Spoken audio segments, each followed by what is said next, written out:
now. So Matt Rife, here's a headline about that, which says how TikTok comedy hottie Matt Rife sold 600,000 tickets across 256 shows in 2 days. Obviously using hottie in the headline because that is what everybody thinks of when they think of Matt Rife. But I mean, like, he has been doing comedy for a very long time at this point. But right after he started popping off on TikTok, this fan base grew and provided him with the ability to sell. Say, hey, why you gonna just put that on everybody? I don't look at men like that, brother.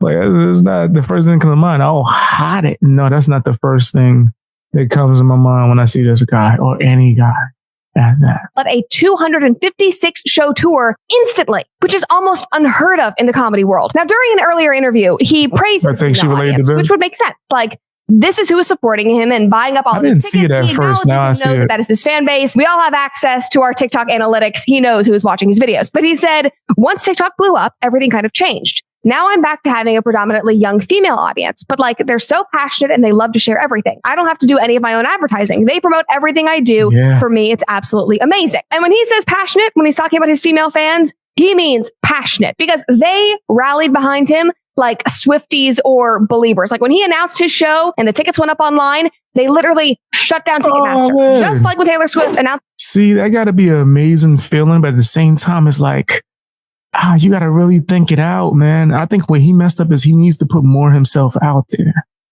right? Yeah, you got the TikTok, cool. Start directing him to like a YouTube channel where you're doing like vlogs and putting more of yourself out there. So it can't be a surprise. Now, you will sell less tickets, right? Especially if you start live streaming. And you start doing rants and letting your true opinion, you might sell less tickets.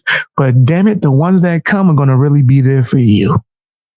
And you still might sell out because of the scale that you're at. You still might sell out the tickets as far as what I'm talking about. So that's always the best bet. I think you should always be yourself. That's why I always say, no matter what type of creator you are, you should live stream. You should live stream. Get to know your fans and allow your supporters to get to know you. Off the Eras Tour and take it. But I do know is you probably gonna grow a little bit slower. You're gonna grow a little bit slower because people gonna be like, "Hey, I like you," but then you said this one thing and it triggered me. Yeah, so I can't be a long time fan. But then this stuff like this will never happen to you, though. Master shut down. People already know who you are. Dave Chappelle, fan. You think people gonna go to his show and be surprised? Hey, no, the people that's talking crap about him are already woke. We already know they're losers. They're not fans, right? These are people that were fans because they became fans of the TikTok. And now they're surprised. It was the same level of frenzy. Here's a headline about that. Taylor Swift, Beyonce, and now Matt Rife. Like he's being mentioned next to Taylor Swift and Beyonce, which is just insane. Comedian, next victim of Ticketmaster's chaotic presale system. Like he obviously figured out what worked. He knew what his audience was. He seemed grateful for that audience. And for a while, he stuck with that and it paid off big time. Now, the difference between Matt Rife and other comedians in general is that he basically only posts clips of his crowd work, where audience members, like I said, are encouraged to yell and he interacts with. Yeah, I'm surgical.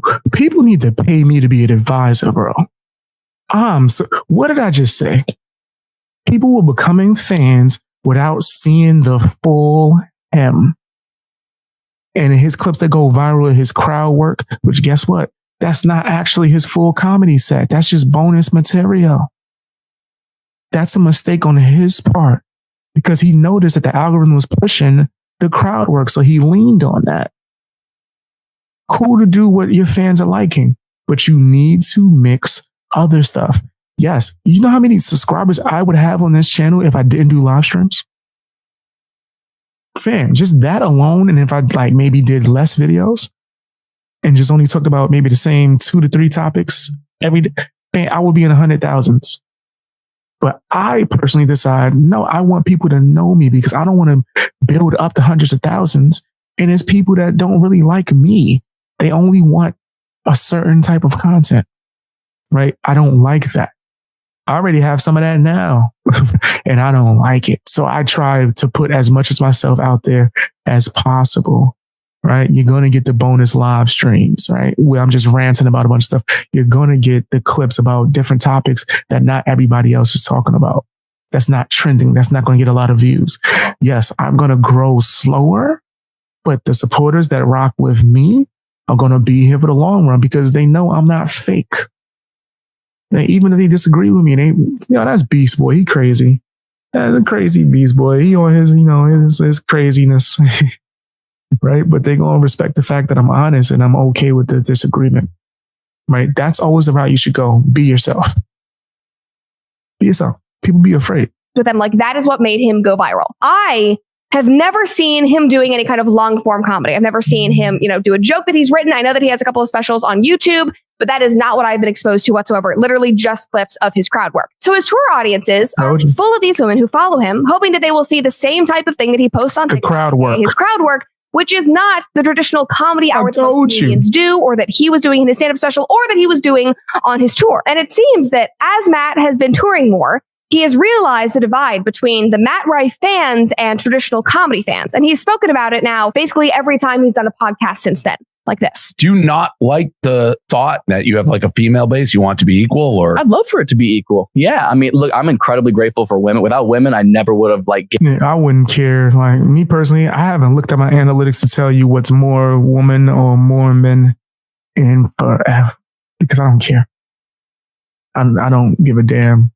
But whoever likes me, right? I don't want more or less of anything, right? I dance with who brought me to the party. Gain the momentum I did on social media. I'm so grateful for that. But in doing that, a lot of dudes didn't like that. So, I watched it and I was pleasantly surprised because I fell victim to the you only do crowd work shit because I just listened to the internet and then I watched it. I was like, oh wow, no crowd work. It was really good. It's really funny. You could feel free to disagree, but I feel like my comedy is more for guys than it is women. Yeah, I watched it with my boyfriend and he was like a lot of the humble brag shit. Like he was like dying at it. I'm like, I don't really get it. That should have been the name of the special. Matt Rife. Shit.